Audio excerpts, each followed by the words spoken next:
This episode is brought to you by Chevy Silverado. When it's time for you to ditch the blacktop and head off-road, do it in a truck that says no to nothing. The Chevy Silverado Trail Boss. Get the rugged capability of its Z71 suspension and 2-inch factory lift. Plus, impressive torque and towing capacity thanks to an available Duramax 3-liter turbo diesel engine. Where other trucks call it quits, you'll just be getting started. Visit Chevy.com to learn more. If your roof starts to leak or your floor's really squeak, you live in a money pit. Money pit. If your basement needs a pump or your place looks like a dump, you live in a money pit. Money pit. Pick up the telephone. Fix up your home sweet home by calling 888-MONEY-PIT. The Money Pit is presented by Daich Coatings and the Metal Roofing Alliance. Now here's Leslie Segretti. Coast to coast and floorboards to shingles, this is the Money Pit Home Improvement Show. I am Leslie Segretti, and happy Mother's Day to all of those mamas out there. Ladies, we do a lot, and I'm here to say good job, kudos, nicely done. We're all here to support each other. Even the dads out there that help out a ton, we hear you, we see you, and we are thankful. But it's Mama's weekend, so make her some dinner, do a home improvement project. Kids, go on that 6-mile hike if she asks, because that's what she wants to do. Coming up this hour, kitchens can feel like the busiest part of our homes. Everybody loves to hang out in there, even the pets. Now, lots of things happen in the kitchen, whether it's the food being prepped, electronics being charged, car keys getting dropped off, whatever. Those countertops bear the brunt of all that wear and tear. So we are going to share some tips on the most durable and easiest to maintain countertops just ahead. And now through June 9th, we have a great sweepstakes going on. You can enter our porch and patio makeover sweepstakes. We're giving away up to $5,000 in Daich Coatings product. We'll share all of those details in just a bit. And is your driveway ready for a do-over? You know, asphalt driveways take a beating from the cars to the kids, and don't forget everything that Mother Nature throws at it. So we're going to share some tips on how to restore your driveway no matter how worn it is. All right, guys, you know, we are here to help you create your best home ever. So whether that's a quick fix or a big project, we can help you save time, money, and tackle your to-dos with confidence. So give us a call at 888-MONEY-PIT. Jim, who is first? Leslie, Sharon is in Tennessee. She's on the line holding for us and has some questions about tankless water heating. How can we help you, Sharon? Just my husband and I. We're in a house that's, the tank is probably, the one we have is probably 11 years old. But we find that in the bathroom, the master bathroom, which is at the far side of the house from us, you have to run the water 5 or 10 minutes before it gets hot. We've heard good things about those, so I thought, well, what do you guys know about them? Because I don't know if they've been out long enough to, quote-unquote, work all the bugs out of them. Are they a good investment? Are they good economically? Yeah, Sharon, you know, they have been out for a long time, and it's probably longer than you think. I'd say about like 15 years. But the thing is, you know, you don't really need to replace your water heater nearly that often. Sometimes folks are still unfamiliar with them because you haven't been shopping for a water heater, and you're certainly not reading magazines about like what's new in water heating technology, which, Jim, I imagine is a weekly magazine that people really devour, correct? It's in my restroom reading, I'll tell you that. And you are in there a long time. But that's another story. Anyway, sorry, Sharon. But truly, it's not something that you're really kind of staying up on unless it's time to get a new water heater. You know, what happens is with a traditional water heater, it takes time for that water to get hot. But with a tankless water heater, it kind of heats it on demand. And the issue is here that it could be the distance between the water heater and the plumbing fixture that you're waiting for the water to get there. So it could take a lot of minutes for that amount of water to pass through the pipes and show up as hot on the spot that you're calling for that water. So whether you've got a tanked heater or a tankless heater isn't going to change that distance. It's just sort of changing how that water is heated between the tanked and the tankless. It's still going to take longer to get that same amount of hot water to you, regardless of the type of water heating you have. So that's not going to change.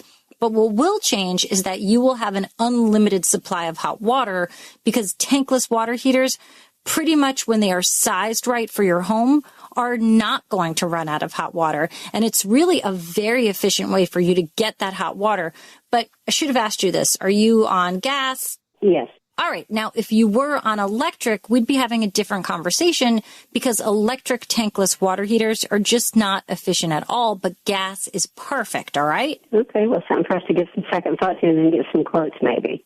Well, there's also an option by Rheem where you can actually add a bypass valve at the furthest bathroom fixture from that water heater. And what that does is it sort of recirculates that warm water through the pipes based on a timer or based on your use pattern. So with that addition, you might not be waiting at all for hot water to arrive. And that could be another option that would work for you. All right.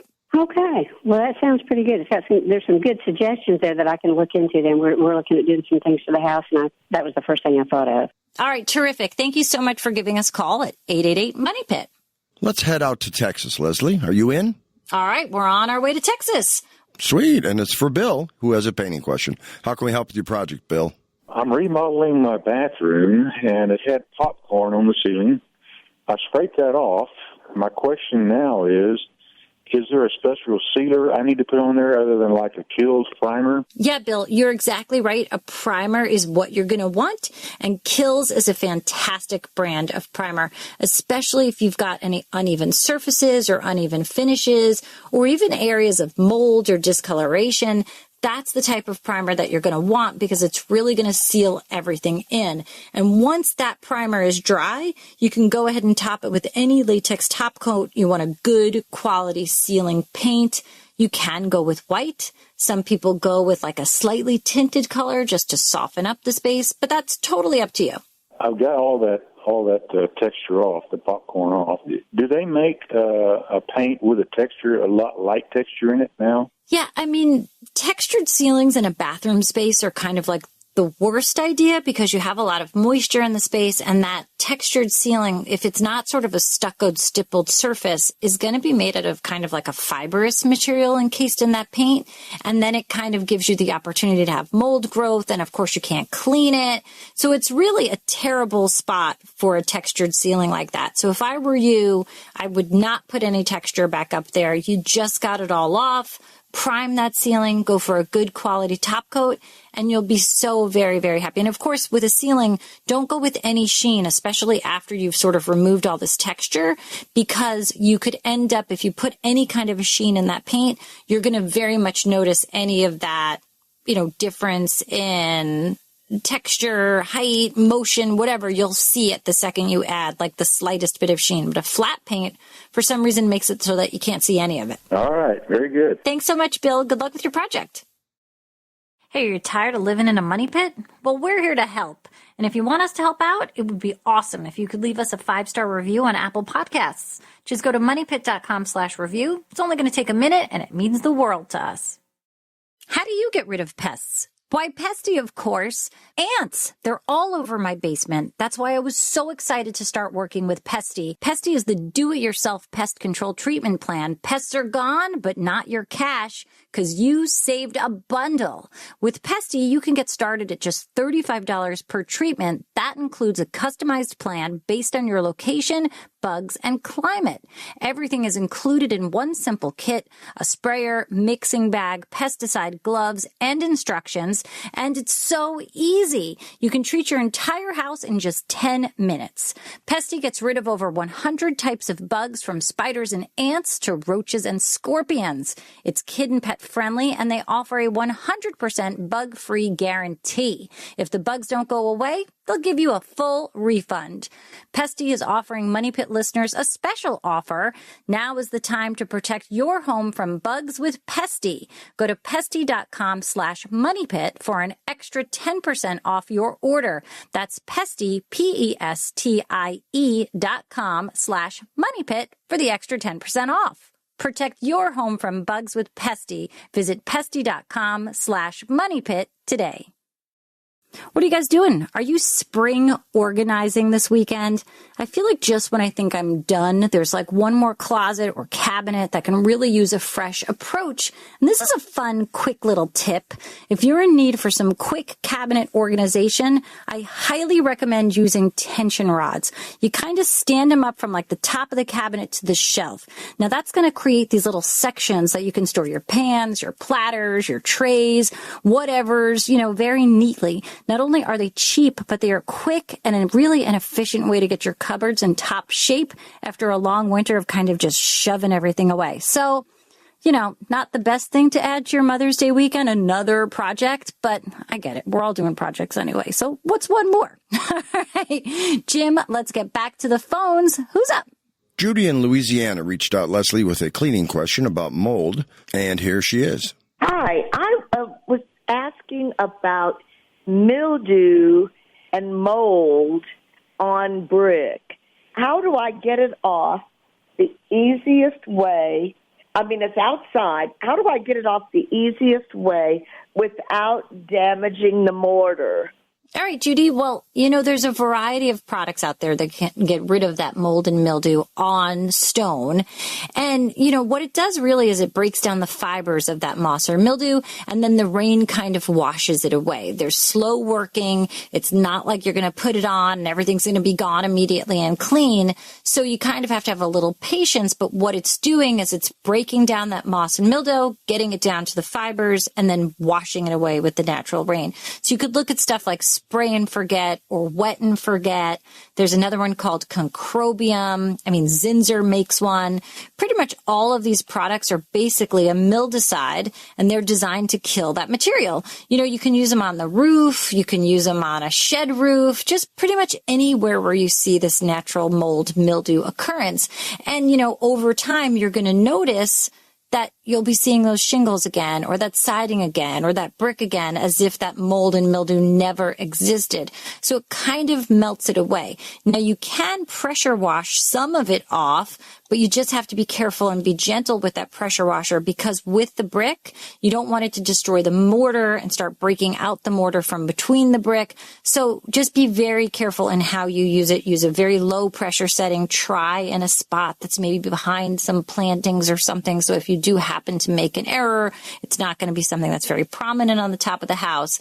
You just have to be careful. But there are ways to get rid of that mold and mildew and have that brick looking beautiful again. All right. Thanks so much for calling us at 888-MONEY-PIT.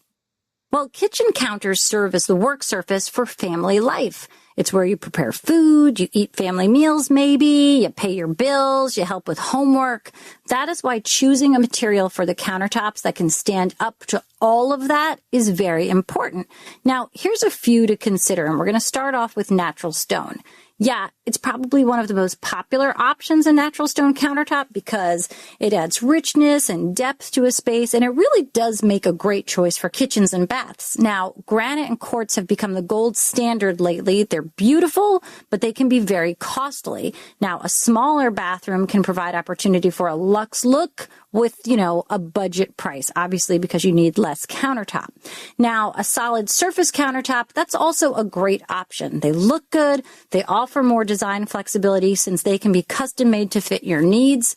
The composite materials available are in so many colors and textural blends, and solid surface countertops, they're gorgeous. And they can also be part of a green kitchen or a bath design because it kind of incorporates old pieces of other materials that are remade into a new surface, which is great because I love the idea of repurposing everything. A solid surface is durable, it's stain resistant, they can be easy to install, they're affordable. The only downside was, with the color, because you don't want to choose something that's super light because it's not going to stand up well to tomato sauce unless you have like an excellent cleaner handy, because even with natural surfaces, tomato sauce, lemon juice for some reason kind of interacts with the color. Wine, anything that's really heavily saturated like that can get into those surfaces and obviously will require their own approach to sort of get rid of. So just be cautious. If you've got your heart set on a lighter color, just be ready to clean and also just be careful with those things that could stain it. Now, if you're looking for a DIY countertop solution, ceramic tile is great because there's size, color, shape, texture, tons of options available. It's durable, it's stain resistant, they're easy to install, and they're affordable. Well, they can be affordable. If you're like me and you go to the tile store, you instantly walk over to the most expensive one because why not? That just seems to be the one that always catches my eye. And then I walk back and say, okay, not that price. And then you got to keep looking. But you have to remember with a countertop that's made from tile, that grout is going to need to be sealed to help prevent staining. And then the last option I would say is butcher block. It's really beautiful and I love that kind of natural look, but it's going to need the most care because you need to prevent absorption of E. coli bacteria. So there's a lot of care that goes into maintaining a butcher block countertop. If you want some more ideas on countertop choices and countertop care, lots of information at moneypit.com. Jim, who is standing by to lend a hand? Doug is in Rhode Island, Leslie, and he's got a question about a really cool plumbing product, in my opinion, and they're called shark bites. Tell us what you're working on, Doug. Yeah, I'm in the process where I'm planning to change my 2 outside faucets to the type that where the actual shut-off is like a foot within the house, inside the house, to avoid having to shut down everything in the winter because it'll drain from a foot inside the house. I'm not sure what they call that mechanism, but I'm thinking rather than have to deal with soldering any pipes in tight quarters, I'm thinking of using the shock bite product that eliminates any soldering. And so I basically want your opinion on that. Yeah, Doug, that's really kind of the perfect application for something like this. It's basically a push-to-connect fastener, and then you press it on one end of the pipe and then press it on the other, and it kind of makes this permanent watertight seal. It's a great product for that exact reason because you do not have to solder. And a lot of times when you do install those hose bib valves, that's basically what you're talking about here. And what's awesome about it is solder-free connection. You do have to invest a little bit, of course, in the tools that actually crimp and make that connection for you. So it is a little bit more money up front. But think about all the possibilities of what you can do. You know, if you're in a tough spot or in a crawl space or working near wood floor, this is really the perfect tool and the perfect product for that. And by the way, if you make a mistake, you can take them apart. Of course, that's another special tool that you'll need, and it's oddly called a tongue. I feel like all of these things have strange names. No, we're over here. This one we got to take apart. Not yours, Jim. Oh. It's an actual tool called the tongue. Oh, that makes way more sense. Okay. Yes, and thankfully you can speak again from your home state of Michigan. But what happens with the tongue is it kind of just goes into that shark bite connection and releases it.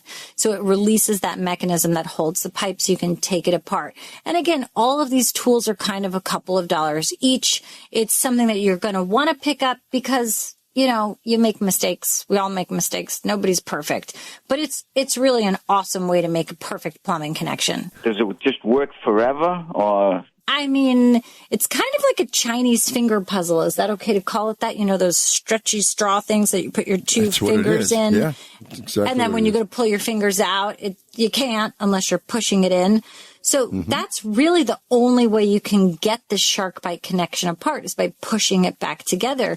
So I think it's pretty sturdy. I know they were, you know, maybe a little more pricey than using solder and fittings, but it seems like a more practical application, and as you mentioned, being in a tight spot. Yeah, and exactly. It's a lot less expensive than perhaps causing a house fire by, you know, not correctly using a soldering torch. Yeah, right. All right, good luck with that project. Thank you so much for calling us at 888-MONEY-PIT. Summer's here, and Nordstrom has everything you need for your best dress season ever. From beach days and weddings to weekend getaways and your everyday wardrobe. Discover stylish options under $100 from tons of your favorite brands like Mango, Skims, Princess Polly, and Madewell. It's easy, too, with free shipping and free returns, in-store order pickup, and more. Shop today in stores, online at Nordstrom.com, or download the Nordstrom app. Eczema isn't always obvious, but it's real.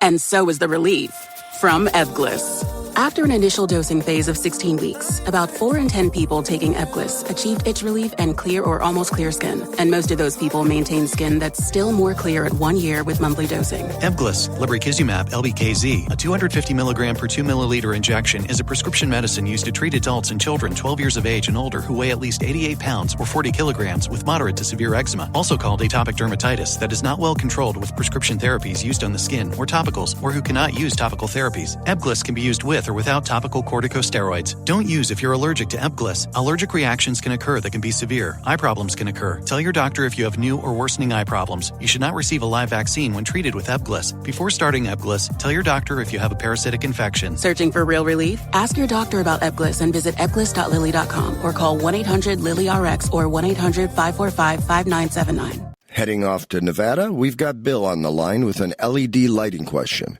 What can we do for you, Bill? I recently replaced a standard overhead incandescent lighting fixture with a LED lighting fixture. The installation went okay. Everything works. But when you turn on the light, there's a delay. There's about a second and a half, maybe a 2-second delay before the lights actually come on.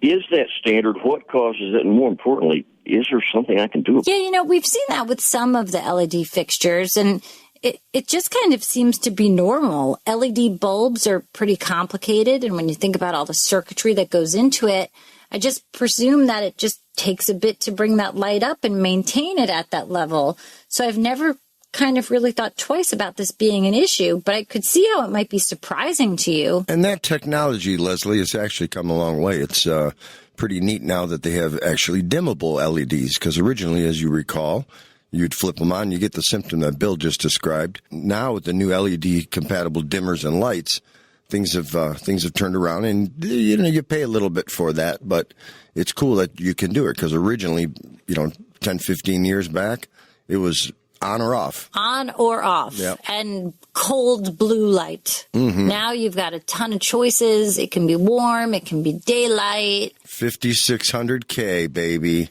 Yeah, there's a lot of choices. Are you doing some gardening this weekend? I have always found that Mother's Day marks the time when it's like super warm out, or it's actually not going to be frosty anymore. So you can plant those beautiful flowers. You can do all of that gardening. You can put the mulch out there. All of the things that you've been kind of itching to do as the weather's been warming up and winter's been getting in our rearview mirror a little more. So now is the time. Get out there, enjoy your Mother's Day, sit by the garden, have somebody plant some flowers for you. Whatever you are doing, have a great weekend, and let's find out what projects are on everybody's to-do list. So, Jim, let's see who's got one we can help out with. Who's up on the phones? We've got Kirsten in my home state of Michigan. You notice I point that out all the time, right? Is this my we all state? know you're from Michigan, Jim. Yeah, go blue, go green. Kirsten, I'm sorry. What's going on?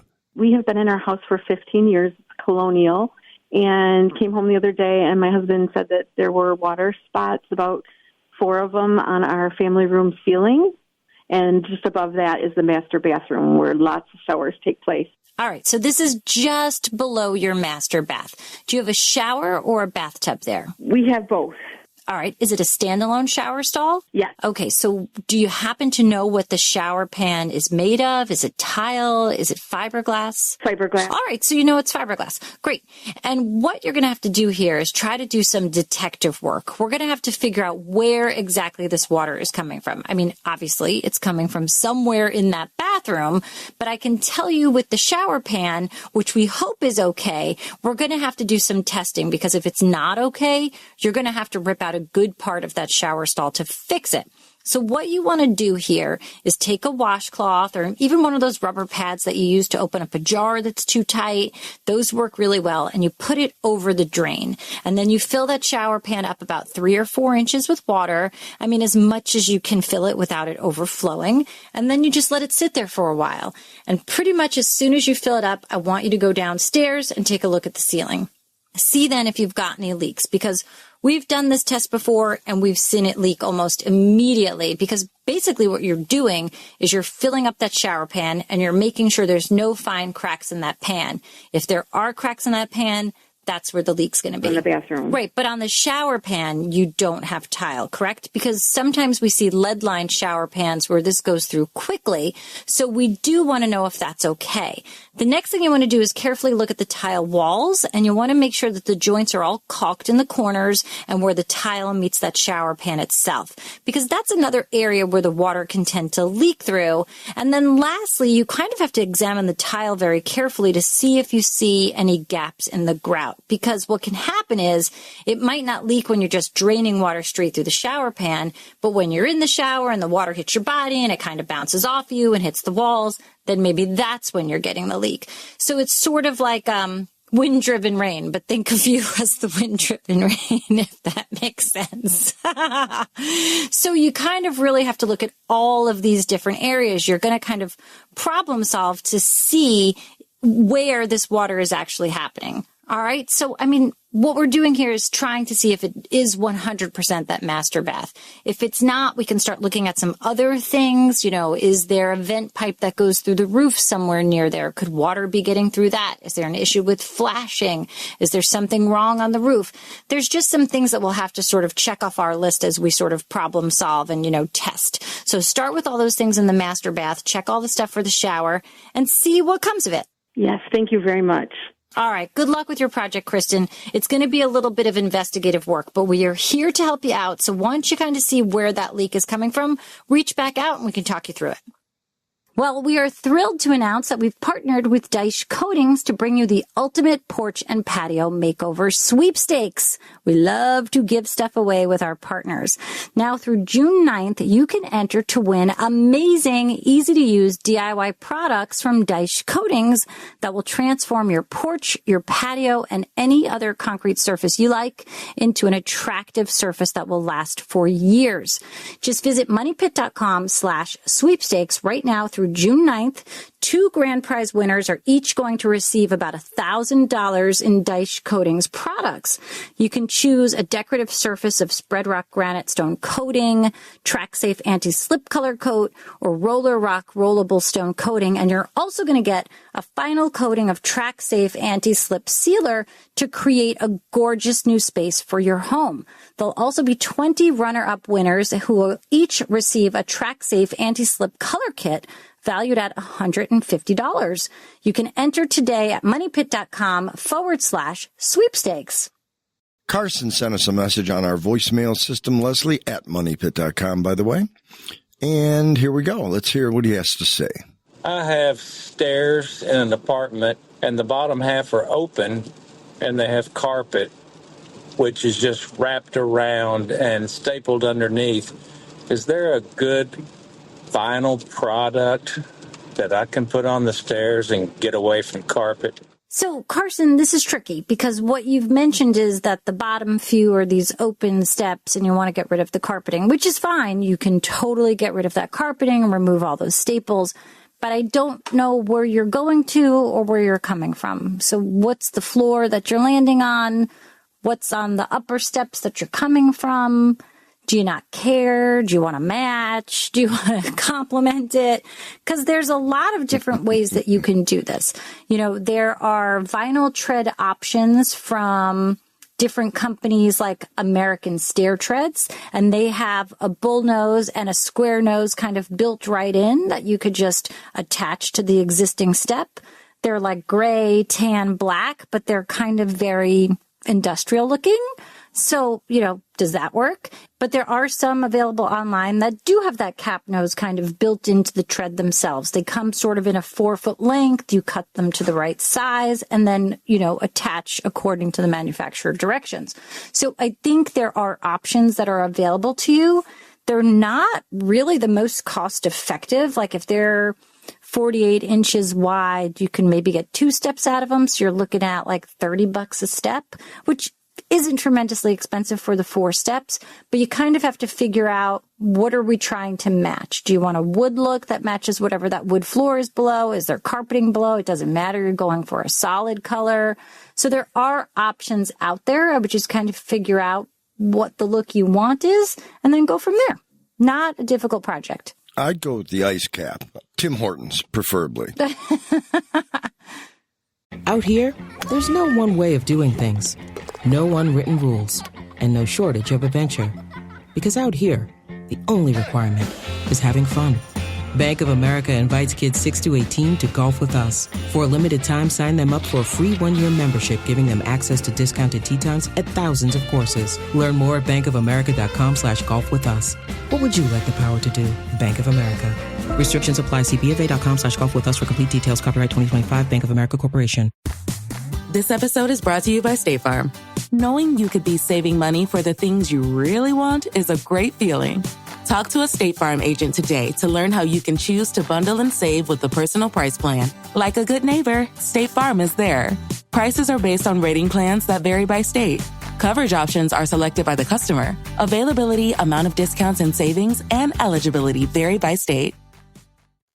Well, asphalt driveways take a beating from Mother Nature, the sun, moisture, certainly the winter's freeze-thaw cycles. All of that weather combines to cause cracks and deteriorate that asphalt surface. And it's the asphalt that kind of binds everything that holds your driveway together. So if it seems like your driveway is ready for replacement, you've got some options. First, know what you're buying. Aside from driveway sealing, which is when a very thin coating of asphalt sealer is applied, and that's really just kind of refinishing the surface. It just puts a smooth black finish on top. But there are actually 3 ways that you can redo your driveway. Now, a pro can add a layer to what you already have, or if the driveway is in really bad shape, they can completely tear it out and start from scratch. But if the driveway is just worn and doesn't have big potholes or cracks, a top coat could be an option. So for driveway replacement, the most important thing is the preparation of the base. Now, once the old asphalt is removed, a new gravel base, typically 6 inches of the gravel is going to be installed. And then you've got to roll it out. And I mean, tamp it, roll it. But I'm not talking about just like with a dinky little roller. Like a walk-behind roller could be like 3,500 pounds. But if the company who's installing it has like a drive-in one, they could be like 11,000 to like 30,000 pounds. So what's happening is it is sort of crushing down and tamping down this gravel base so that it will be solid, like a finished road. And that is really what you want, because when this part is done well, you can expect your driveway to look like the day it was put down for many, many, many years. Now, lastly, it's important to choose the right type of asphalt. Some asphalt has more aggregate, kind of like that stone in it, than others. If you go with one that's too sandy, the driveway won't be as strong and you could have problems in as little as a few years. But if you put down one that has more aggregate, it's going to last 10 or more. Sandy asphalt might give you a smoother appearance, but it just doesn't last. So you always want to choose an asphalt mix that has more gravel. Listen, guys, we can't wait to see all of those freshened up driveways that you're tackling this summer. Send us your pictures at moneypit.com. We love braggers. It's fine. Be proud of the work you do. So send us some images and maybe we'll start rotating them on our social media so we can all see what you guys have been working on and you can give yourself an attaboy. All right, Jim. Let's get back to the phones. Okay, we're heading out to Maine, where Carol's got an electrical problem. And Leslie, you already know my answer when it comes to electrical. Hire a pro. Let's hear what the question is. Maybe not. All right. Maybe you're not. But if you got to ask some questions, there's your answer. Maybe you should not be doing it. All right, let's hear what Carol's got going on. We are replacing some outlets, older outlets. And the outlets that we are taking out have 2 black wires and 2 red wires. And our question is, do we need to replace both of those black wires and both of those red wires on the new receptacle? All right. So, Carol, when you're removing this outlet and you're replacing the receptacle, you should see black wires and red wires. And generally, those should be the hot live wires. And then you should have some white wires that would be the neutral. And this is all a should be. If your house has been wired incorrectly in any way, it might not be correct. And if you accidentally put a white wire to a black wire, you could cause a short, like tripping or even a fire. So what I would say, if you're unsure about this in any way, it's better to consult an electrician. But generally, when you're replacing outlets, it's wire for wire. So black to black, red to red, white to white. You want to make sure that you're connecting everything the way that it should go. So if you're asking the questions, I would say maybe hire a pro. And generally with smaller projects like this, it's kind of good to, have a couple of them around, change all the receptacles in one room or get the most bang for your buck. Yeah, because they're there anyway. Yeah, exactly. because they're going to be there. They're going to charge you for the hour rather than having something that's done super quick. Put a bunch of stuff together and get all of those projects done. Carol, if you do decide to do it or yourself or have somebody do it, take a picture as you're taking it apart so you can see exactly. Because what happens if you take it apart and you don't do it right then and there, there's a real good chance you're going to forget what wire went where. Yeah. Just take a picture. Oh, and Carol, I didn't say it, but make sure that power is off. Let's back up a little, shall we? Power off. Wire for wire. Be safe. I think we fixed it. We want you to make your good home better, and we want to help you do the same. But I want Jim to share with us. It's Mother's Day, you guys. It's Mother's Day weekend, and you should be celebrating your moms often and, doing nice things and helping out around the house. But Jim, one year, and you didn't even do this for Mother's Day, Jim treated his mom to the happiest birthday gift ever, which I think could inspire some great Mother's Day gifts. So what happened, Jim? Well, I took my mom to see her favorite singer of all time, Johnny Mathis. Oh, my God, I love this. And I got used some industry pull and got into the green room. She got to meet him, get his autograph, and a big hug and kiss from Johnny Mathis. I love that. Happy Mother's Day, everybody. Oh, I love that so much. Happy Mother's Day, you guys. The 3 R's: reduce, reuse, and recycle.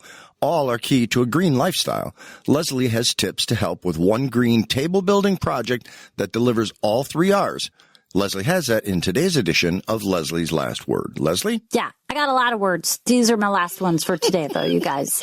I always found that when we were doing these home makeover shows on TLC, HGTV, we had really no money for anything. And so when we were going around these homes, we would always find things that we could repurpose. And this really is a great trick of the trade. You just turn unusual items that you've got around the house into functional and good looking side tables. So it could be as simple as finding a glazed ceramic garden tool. Maybe you actually used it outside. Maybe it's just looking a little grungy and could benefit from a pressure washer, but you can also find them everywhere from discount shops to those super high-end stores where they're going to charge you hundreds of dollars for something that shouldn't cost that much. But they look fantastic as little unexpected side tables or a spot in the bathroom to put a little candle on or an orchid or just some rolled up towels.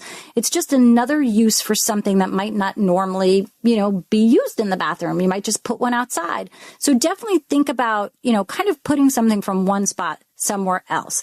Now, I used to find rain drums, simple plastic barrels that are used to collect rain outside, vintage wire baskets, stacking up old suitcases, a cool old musical instrument. These can all work well as a table base. The only thing you have to do is when you're thinking about this transformation is you have to think, how can I secure this wire basket to a tabletop? How can I turn this cool guitar into a table base? And sometimes that's as simple as a base with a post and securing the item you find to the post. Sometimes it's as simple as running a pipe up through the center of something so that that stack becomes secure, and then securing a tabletop on with a flange. Sometimes a piece could just work on its own, and then you put a custom piece of tempered glass right on top as the tabletop. So these are great ways that you can create a functional, recycled, repurposed side table out of something that's totally unique, whether you find it in your home, you find it at a yard sale, at a thrift shop, whatever it is. And I love a challenge, you guys. If you have something in your money pit that you're like, you can't make this into a table, I bet you I can. I could probably also make something into a lamp. That's another trick I like to do. Don't bet against Leslie. You'll lose. I like to turn random things into lamps, sconces, hanging light fixtures. So I'm going to put this challenge out there. Send me, first of all, what you've worked on. I want to see it. But also send me something that you would love to see be a table or a lamp. And I bet you we can make it. And we'll share it on our socials. Can't wait to see what you guys are working on. All right, well, coming up next week, as we move towards summer, saving water becomes more and more important. But rather than relying on your kids and family to use less water, which, let's be honest, is not going to happen, new fixtures can actually do that water saving for you, and they are simple plumbing projects. We're going to tell you how to find faucets, toilets, showers, sprinklers that can do the job without wasting the water. Well, happy Mother's Day, everyone. Have a wonderful weekend. Hopefully you're enjoying your day in the way that makes you most happy. Thanks so much for joining us this hour here at the Money Pit. Remember, guys, you can do it yourself, but you don't have to do it alone. On the Money Pit Radio Show. On the Money Pit Radio Show. Pick up the telephone. Fix up your home sweet home by calling 888 Money Pit.